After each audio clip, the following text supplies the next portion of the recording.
close to the sun.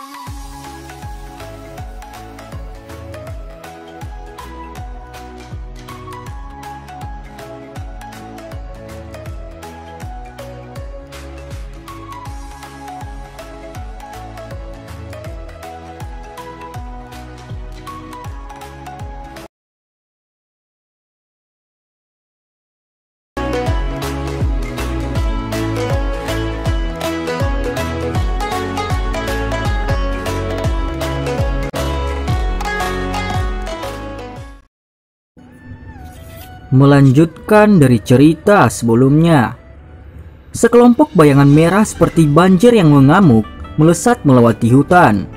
Aura mereka padat berdarah yang menyebabkan beberapa binatang sihir peringkat rendah yang keluar mencari makan takut semakin mendekat. Mereka hanya bisa menggunakan tatapan ketakutan mereka dari jauh ketika mereka menyaksikan sekelompok orang saat mereka berlari. Beberapa saat setelah kelompok manusia berwarna merah itu bergegas melewatinya, bayangan berwarna hitam melompat dan muncul di antara pepohonan. Dia tidak bisa menahan keringitan. Dengan suara lembut dia berkata, "Jika aku terus menunda seperti ini, Fan Lo mungkin benar-benar mengejar," gumam Xiaoyan. Xiaoyan merenung sedikit, mengatupkan giginya dan berkata dengan pelan, "Jika tidak ada kesempatan untuk menyerang, maka aku hanya bisa dengan paksa menerobosnya." Begitu dia mengatakan ini, kaki Xiaoyan dengan lembut menekan cabang pohon. Tubuhnya dengan lembut melayang ke bawah sebelum tubuhnya terus mengikuti kelompok di depan. Dalam kekosongan di dalam hutan, Fan Ling melambaikan tangannya dan mengurangi kecepatan kelompok mereka. Wajahnya serius ketika dia menyaksikan pengawal darah di depan yang dia kirim untuk mengintai di depan. Dia dengan dingin bertanya, "Apakah ada sesuatu di depan?" tanya Fan Ling. "Pemimpin sekte junior, ada tanda-tanda orang di jalur gunung ke arah itu. Setelah diselidiki dengan cermat, tampaknya orang-orang ini dari makam kerangka hitam," ucap pengawal itu. "Makam kerangka hitam?" Ekspresi Fan Ling sedikit berubah saat dia mendengar ini. Dia bertanya, "Apakah kita juga sudah dihentikan? Bagaimana mereka mengetahui keberadaan kita?" ucap Fan Ling. "Pemimpin sekte junior, melihat sikap mereka sepertinya tidak menyergap kita. Sebaliknya mereka tampaknya mencari jalan di gunung yang terpencil dan menggunakannya untuk bergegas kembali ke kota Tengkorak." Penjaga darah yang berpengalaman ragu-ragu sedikit sebelum berbicara. "Oh, setelah membeli skill Do kelas D, mereka mencari jalan kecil yang terpencil supaya dengan cepat kembali ke kota Tengkorak. Ini memang cocok dengan karakter orang-orang itu." Mata Fan Ling menyipit. Dia ingat bahwa teknik kelincahan tipe Do gerakan 3000 petir yang sangat dia idamkan berada di genggaman mereka. Dia mempunyai keinginan yang berapi-api dan sulit menahan godaan yang tiba-tiba muncul dalam hatinya. Tatapannya menyapu sekelilingnya ketika dia tiba-tiba bertanya, "Berapa banyak orang yang mereka miliki?" tanya Fan Ling. "Mereka tepat 10 orang, jawab pengawal itu. "Apakah Hui Ku berada di antara mereka?" Fan Ling dengan cepat mengikuti dengan pertanyaan lain. Hui Ku yang baru saja dia bicarakan adalah pria parubaya yang berjubah abu-abu yang bertarung bersamanya untuk 3000 gerakan petir di pekan lelang kemarin. Ya, menurut penilaian bawahan ini, pihak lain harusnya memiliki 2 Douling dan 2 Dadoushi yang kuat. Sisanya dari mereka adalah kelas Doushi. Penjaga darah menjawab dengan sungguh-sungguh. 2 Douling, 2 Dadoushi ya? Fan Ling bergumam pelan pada dirinya sendiri. Beberapa saat kemudian, senyum serakah dan buas muncul di watanya yang menyipit.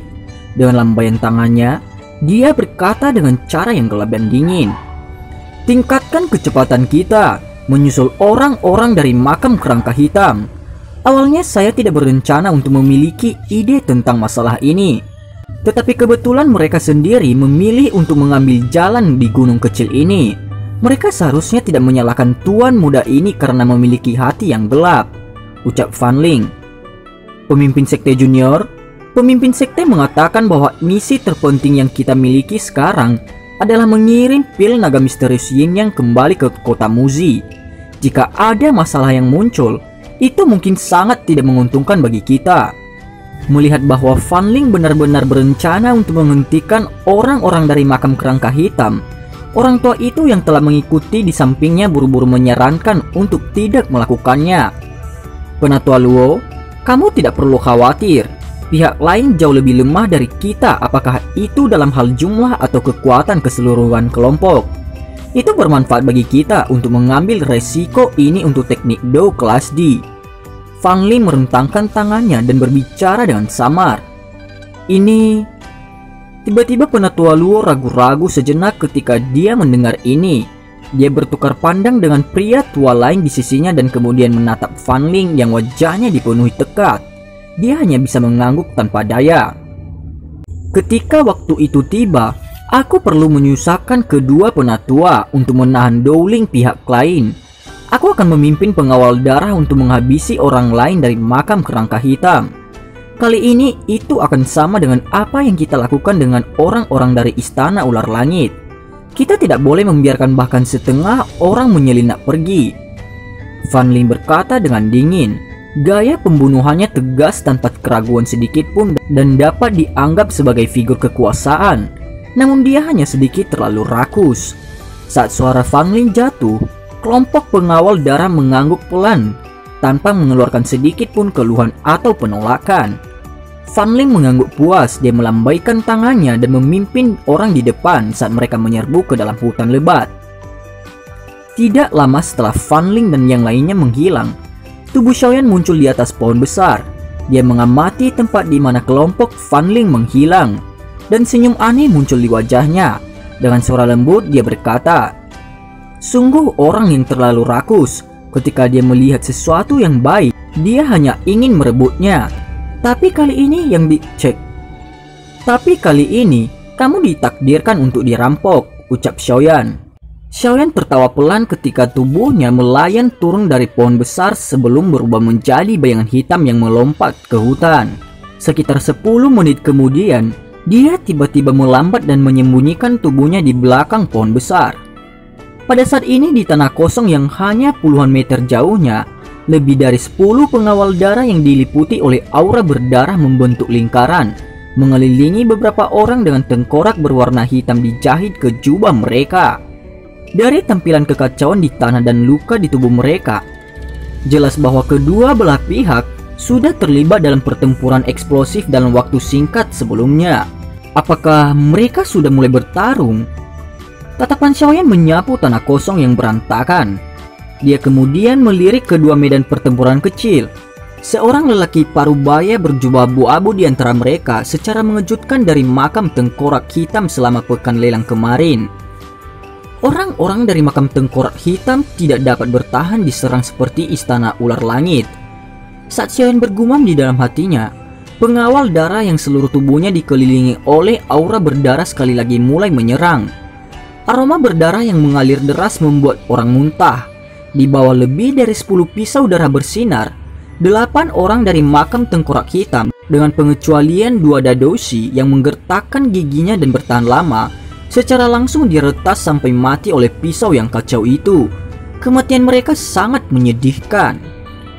Panah hitam gelap dingin tiba-tiba meluncur keluar dengan eksplosif. Panah dingin membawa aura berdarah lebat saat itu menembus tajam ke tenggorokan dadoshi dengan cara seperti kilat. Kekuatan besar yang terkandung di dalamnya secara langsung menyebabkan panah melewati tenggorokan pria itu dan keluar dari belakang sebelum akhirnya menstabilkan dirinya dengan kuat ke batang pohon. Ekor panah bergetar dengan cepat. Tatapan Xiaoyan menyapu ke arah di mana panah itu ditembakkan.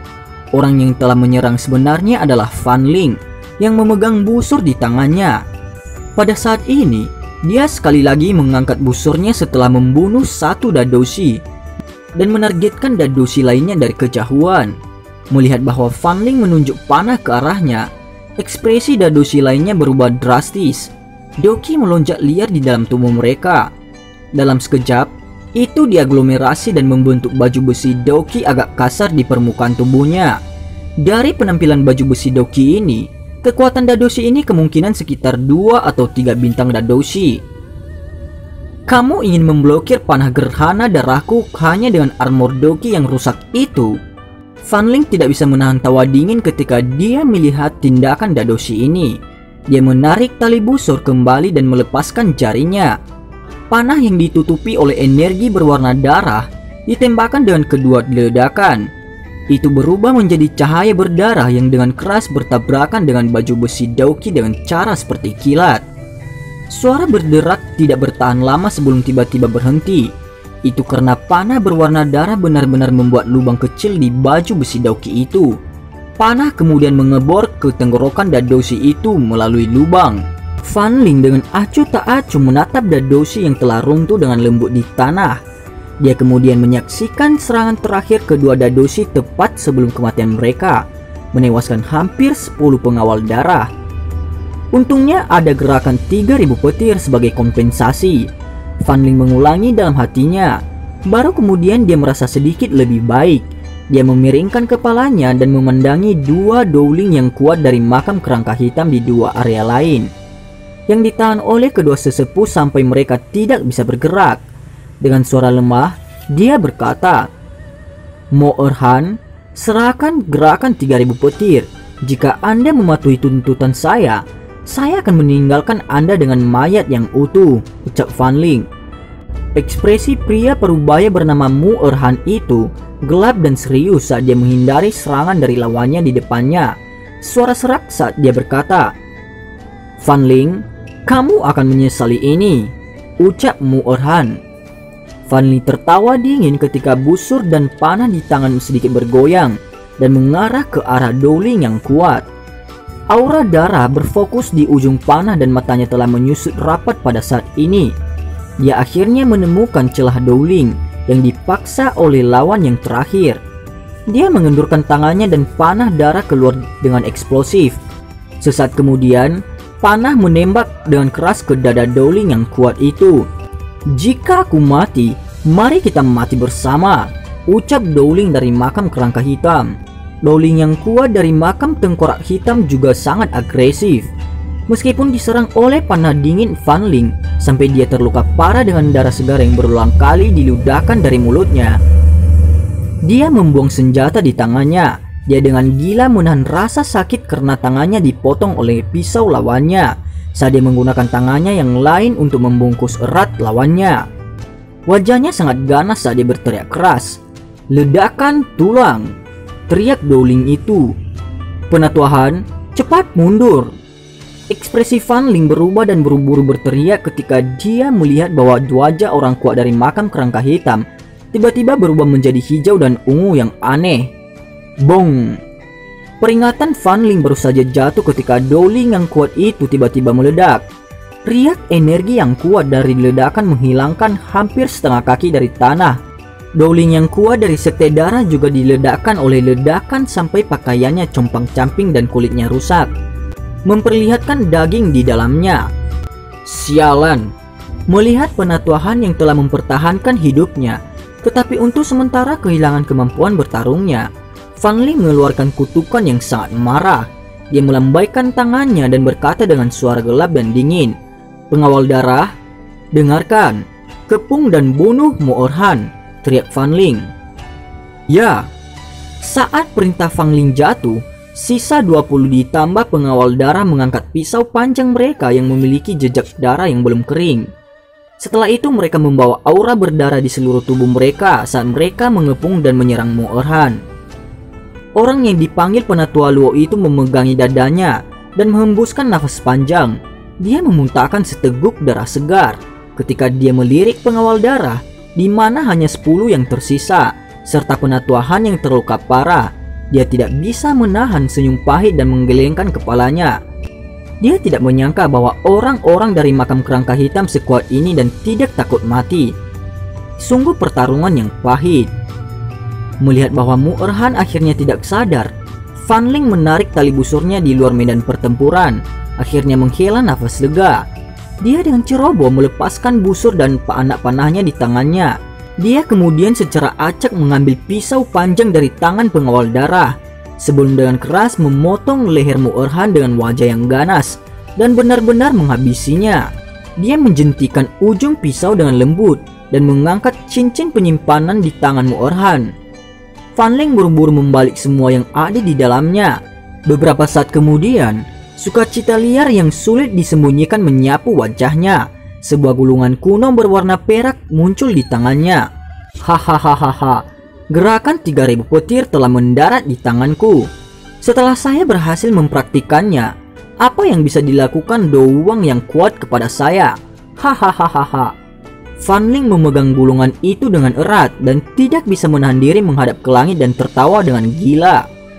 Pada saat Fan Ling telah melupakan dirinya sendiri dan tertawa liar, kekuatan hisap tiba-tiba muncul entah dari mana. Gulungan berwarna perak itu langsung terbang keluar dan akhirnya dicengkram dengan lengan panjang.